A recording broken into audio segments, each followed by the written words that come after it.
Blaise Pascal was born on June 19, 1623, in Clermont-Ferrand, France, into a family of modest nobility with strong intellectual inclinations. His father, Etienne Pascal, was a magistrate and mathematician who took a profound interest in his children's education. From an early age, Blaise displayed extraordinary intellectual talent, a precocious understanding of mathematics and science, and a deep sensitivity to philosophical and spiritual questions. By the age of 12, he was already studying Euclid and demonstrating abilities that far surpassed those of his peers. His early life combined rigorous intellectual training with an acute awareness of human fragility, mortality, and the mysteries of existence, setting the stage for a lifelong tension between reason and faith. Pascal's education was largely conducted at home under the careful supervision of his father.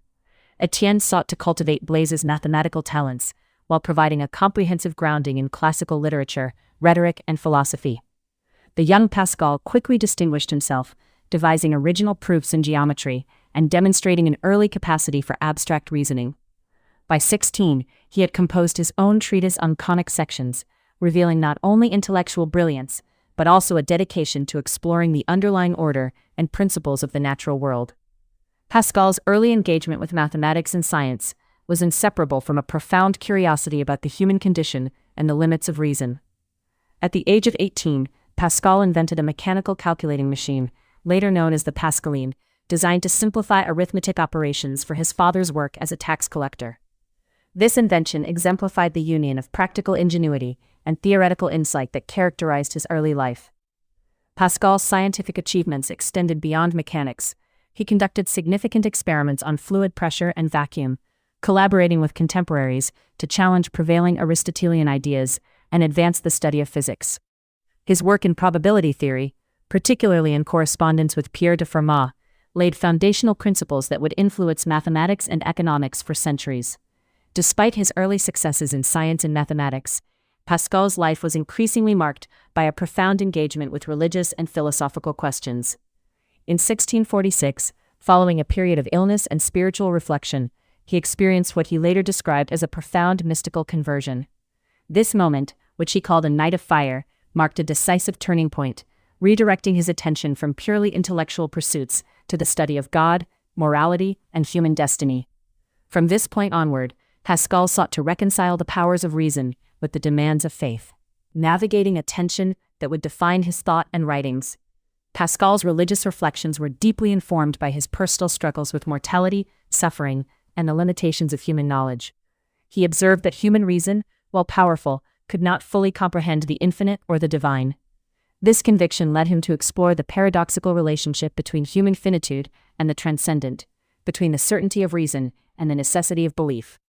Pascal argued that the human condition is marked by uncertainty, anxiety, and a constant awareness of death, and that faith offers a path to meaning and hope where reason alone reaches its limits. In his major religious work, the Pensées, Pascal examined the tension between faith and reason with extraordinary insight.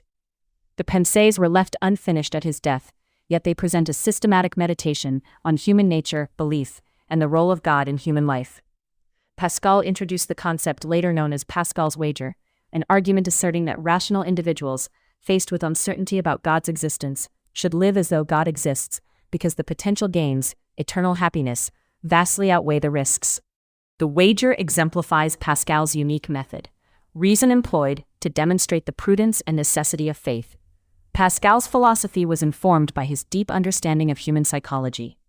He explored the contradictions inherent in human behavior, the capacity for greatness and for folly, the tension between reason and passion, the desire for knowledge and the fear of mortality.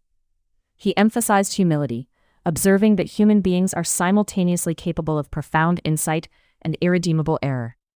Pascal argued that acknowledging this duality and turning to God in recognition of human limitations is essential for ethical and spiritual life. Despite his religious fervor, Pascal remained engaged with the scientific and intellectual currents of his time.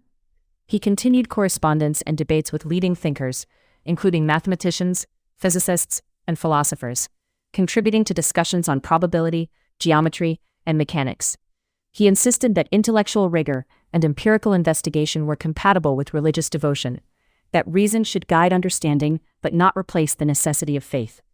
Pascal's ability to navigate these dual commitments, rigorous rational inquiry and profound religious conviction, distinguished him from contemporaries who favored one over the other.